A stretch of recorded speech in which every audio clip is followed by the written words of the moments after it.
بطولة كأس الكونفدرالية الأفريقية الموسم 2019 اللي فاز بيها نادي الزمالك هي بالنسبة لي هي الأقوى والأصعب لنادي الزمالك آخر 20 سنة، فتعالوا نفتكر البطولة دي مع بعض ونشوف مشوار نادي الزمالك عشان يحقق اللقب. الزمالك وقتها كان المركز الرابع في بطولة الدوري، وكانت فرصته للحاق بأي بطولة أفريقية كانت صعبة، بس كان لازم عشان يشارك في بطولة الكونفدرالية لازم يفوز ببطولة كأس مصر، لأنه وقتها كان مركز ثالث بس هو اللي بيروح بطولة الكونفدرالية، فالزمالك بالفعل قدر يفوز ببطولة كأس مصر في مباراة مجنونة حرفيا بين نادي الزمالك وسموحة. بدأنا الماتش وحسام حسن على طول في أول 5 دقايق يسجل الهدف الأول لنادي سموحة عشان يتقدم لنادي سموحة بدري بدري. مش معدية، محمود علي ترتد مرة تانية اوبو والهدف.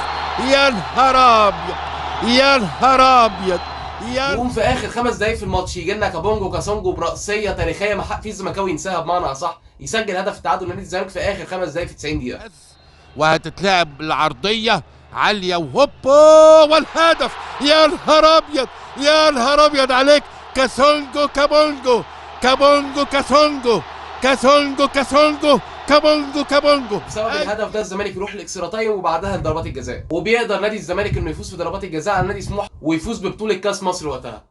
هنشوف ادي اوباما راجع لورا والمهدي بيقول له والنبي الله يخليك اوباما وهوبا. يا مبروك مبروك مبروك مبروك مبروك مبروك مبروك مبروك مبروك للزمالك، مبروك لمجلسه، مبروك للاعيبته، مبروك للدنيا كلها. النهارده الزمالك النهارده حقق بطولة. بعد فوز الزمالك ببطوله كاس مصر يشارك على طول في بطوله الكونفدراليه ويبدا الملحمه الصعبه بمعنى اصح. بدأنا البطولة وشاركنا في تصفيات دور ال 64 قدام نادي القطن التشادي. مباراة كانت سهلة جدا، مباراة الذهاب انتهت بسباعية تاريخية نادي الزمالك على نادي القطن التشادي. ايوه ما تستغربش كده، كسبنا القطن 7-0 بهدفين من مصطفى فتحي وهدفين من كابونجو كاسونجو وهدف من كهربا وهدف من فرجاني ساسي وهدف من عمر السعيد.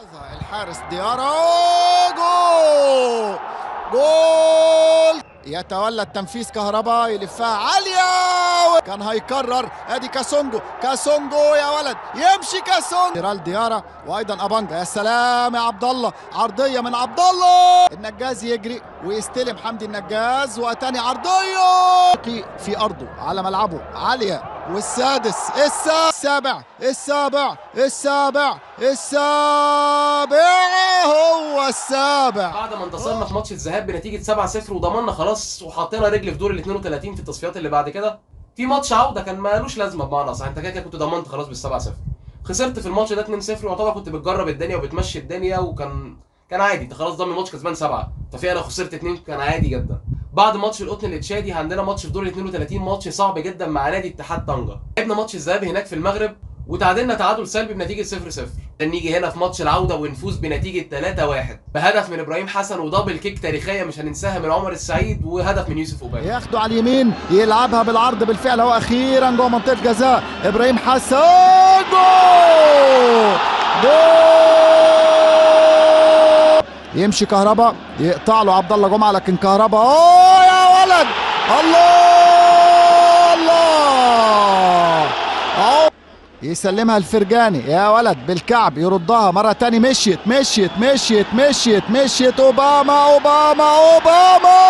مش ممكن يا اوباما. يوسف اوباما يستاهل السلامة اذا كان هدف. عشان يتأهل بعدها نادي الزمالك لدور المجموعات اللي هو دور ال16 عشان نقف في مجموعة فيها نادي جورماهيا الكيني ونادي بيترو اتلتيكو الانجولي ونادي نصر حسين داي الجزائري. نبدأ أول ماتش مع نادي جورماهيا الكيني في كينيا. يخسر نادي الزمالك بنتيجة 4-2 بكارثة حرفيا في أرضية الملعب. ازاي تخسر 4-2 من فريق متواضع زي ده؟ ودي الكرة العالية وكان متقدم الونش والتسديدة. هدف أول والونش وفرصة وممكن هدف التعادل مع أساسي مع طارق حامد في الوقت القادم. وأمامنا هنا إبراهيم حسن والفراد ممكن التعادل. اتأخر ولكن الحارس المتواضع بني بس داخل في العمق. وادي نيكولاس ومش ممكن كيد كوري أمامنا الهدف الأول ليه ودينيس ومش ممكن.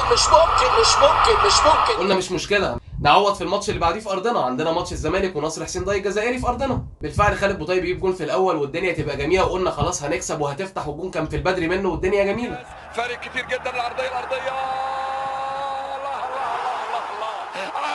ابو طيب، يا طيب يا طيب القلب وينك، يا طيب القلب وينك، يا شوق عيني لعينك، هدف مبكر ما يسجله غيرك. الله الله الله الله. يقوم في اخر الدقائق نادي نصر حسين ده يتعادل مع نادي الزمالك، ونادي الزمالك بيطلع بعد اول جولتين بنقطه وحيده بس. ودي فرصه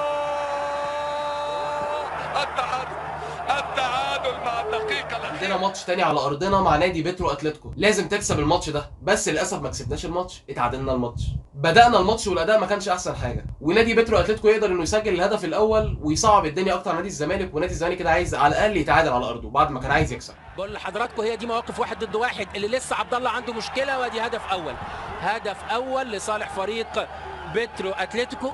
قلت لحضراتكم مواقف 1 ضد 1. الشوط الاول قلت في اخر دقيقه حرفيا في الماتش لقينا عبد الله جمعه جري وكسر وخطف ورفع على العرضيه، ويوسف اوباما بدماغه وعلى نغمات المعلق محمد فوزي حط بقى هدف بقى اخيرا يوسف اوباما. الافريقيه عبد الله جمعه يعدي يلعب عرضيه حلوه، حط بقى هدف بقى هدف بقى مش ممكن بقى، اخيرا اوباما يحرز هدف التعادل.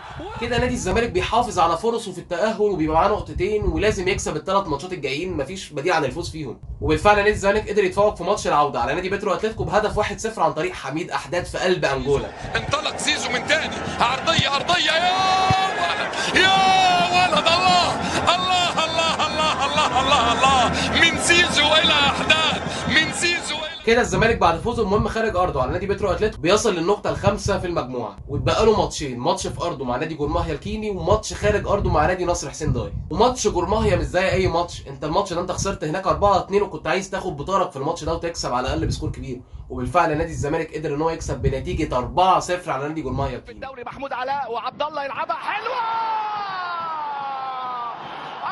محمود يا علاء، عوده محمود علاء، عوده محمود علاء، واي عوده العاليه. ساسي يلعبها جميله تتصلح، تسديده يا ولد يا ولد يا ولد، اوباما بوم في جول، يضيعها اوباما.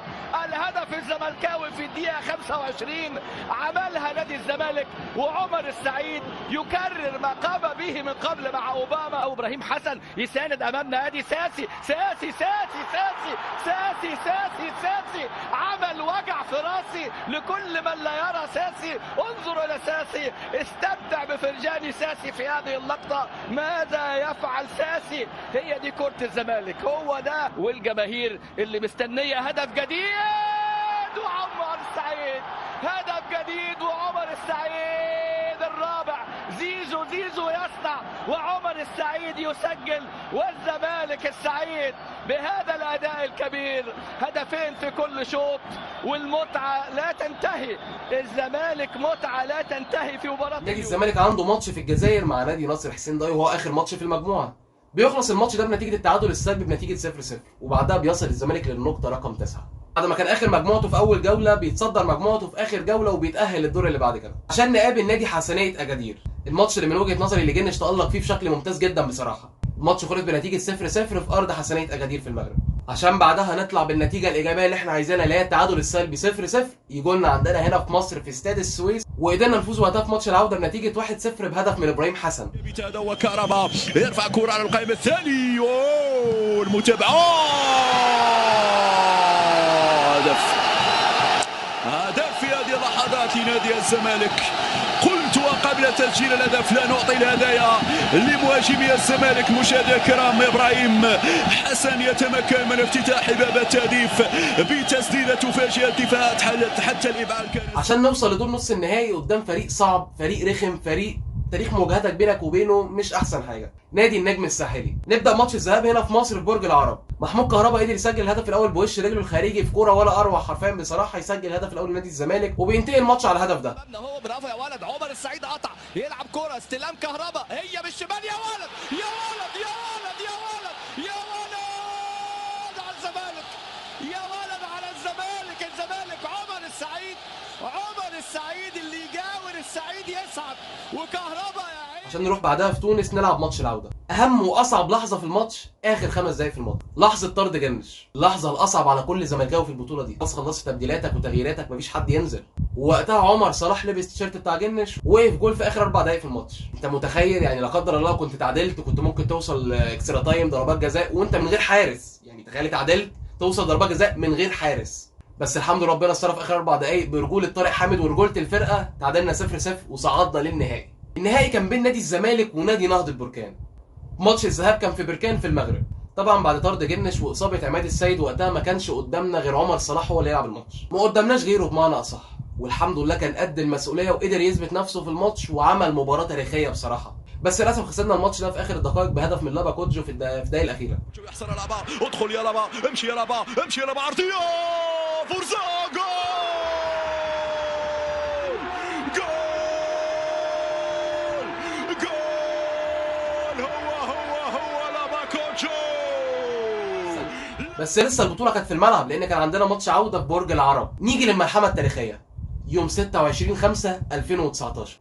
كنا وقتها في شهر رمضان، الناس كلها صايمه، درجات حراره عاليه، الناس كلها ما همهاش وراحت وزحفت ورا فريقها في برج العرب. النهائي ده وقتها اتسجل فيه اكبر حضور جماهيري في تاريخ البطولات الافريقيه. تقريبا كنا كاسرين ال 100,000 في الماتش ده، ومش ببالغ في الرقم، المنظر قدامك يوريك احنا فعلا كنا كاسرين 100,000 ولا لا. وكل ده في برج العرب مش في القاهره وفي شهر رمضان. عشنا اجواء جامده جدا في الماتش ده سواء قبل الماتش او وقت الماتش او بعد الماتش. طريق الاستاد كله كان عباره عن زملكاويه لابسين ابيض بخطين حمر.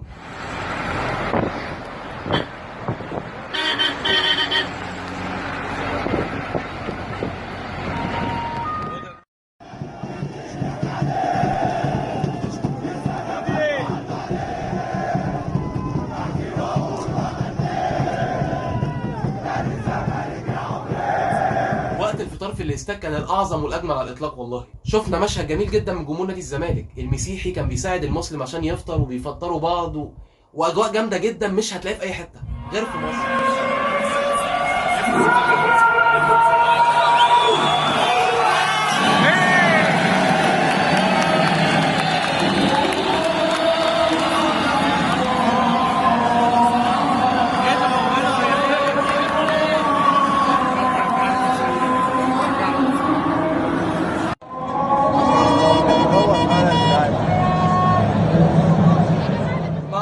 اشتغلت في شاشات الاستاد وسماعات الاستاد فيديوهات تحفيزيه لنادي الزمالك واغاني جميله جدا لنادي الزمالك.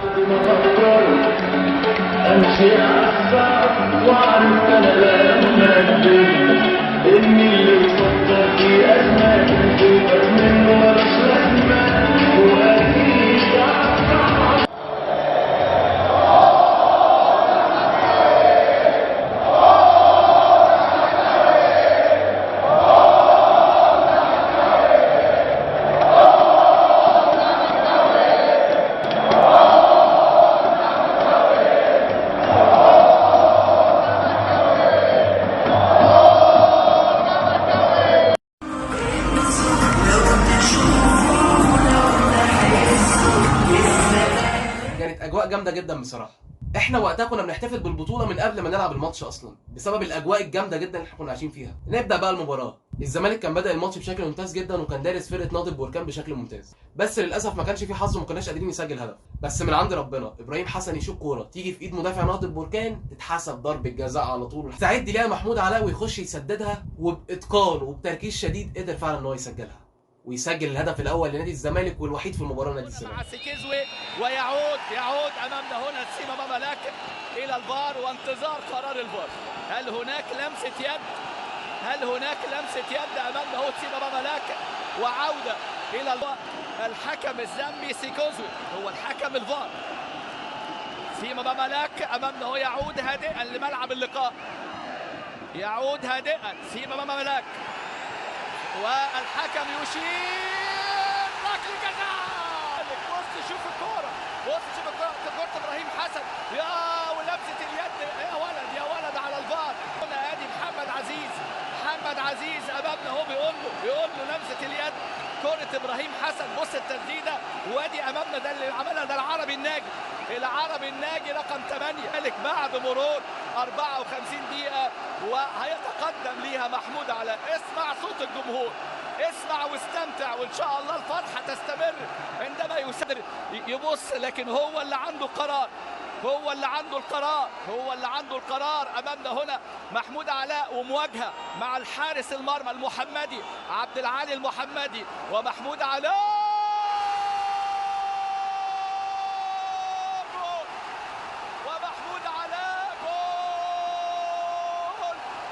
اوه زملكاوي، اوه زملكاوي، يا ولد يا ولد يا محمود علاء، يا ولد يا محمود علاء. هدف التعادل، هدف التعادل في مجموع اللقاءين، لكن هدف التقدم هنا في هذه المباراة. الزمالك يتقدم، الفار يعطي الحق في هذه المباراة. مهم قوي، مهم قوي الهدف ده من ركلة جزاء عشان يوصل نادي الزمالك لركلات الترجيح، ركلات المعاناه. حرفيا كل حاجه عملتها في البطوله كانت ممكن تضيع بسبب ضربات الجزاء، بس الحمد لله ربنا ما ضيعش تعبنا سواء لعيبه او جمهور او اي حد شارك في الملحمه دي، وقدرنا نفوز بضربات الجزاء ونفوز ببطوله كاس الكونفدراليه الموسم 2019. واللاعبين، وادي اول كرة، يا ولد يا ولد، الاولى الاولى الاولى، سجل المغربي خالد بوطيب ركلة الترجيح الاولى، وجنش بره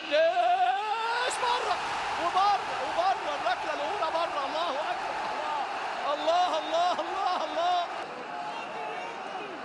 ضغط العصبي والنفسي، لكن محمود علاء يدخل، محمود علاء، يا ولد يا ولد يا ولد يا ولد، الثاني يا زمالك، الثاني يا زمالك. ثلاث الترجيح وسط الحضور الجماهيري والحماس الجماهيري، 2 للزمالك بعد الركله الثانيه. وادي نهضه بركان، الجول،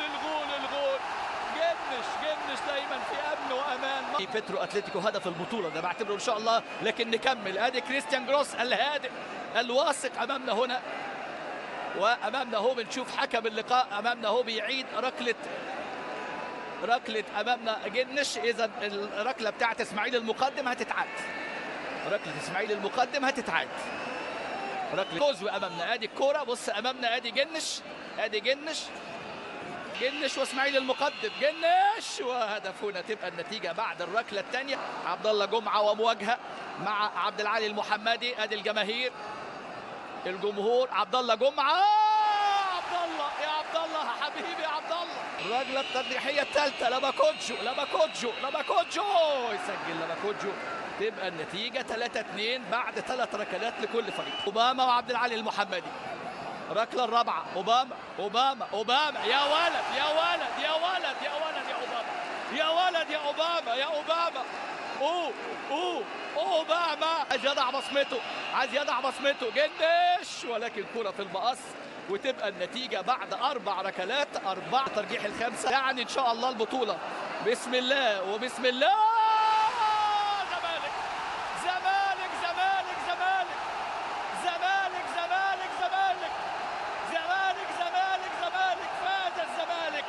فاز الزمالك. احمد سيد زيزو صاحب الركلة الترجيحية التاريخية، من تحمل سنين عجاف بلا بطولات يستحق اللقب، من تحمل أزمات وأمور كثيرة، من تحمل أن يرى لاعبين في كفاح وقتال، من تحمل السفر، من تحمل طبعا الوفاة من شهداء السابقين، من تحمل الترضية في أقل النتائج. الجمهور الراضي هنا في هذه اللقطة. مبروك لمصر ومبروك لنادي الزمالك. اتمنى يكون عجبكم الفيديو، واتمنى اكون قدرت الخص لكم احداث البطوله بشكل سريع وجميل، واتمنى ان هو يعجبكم باذن الله. اخوكم بيبو الزملكاوي، وبس كده، سلام.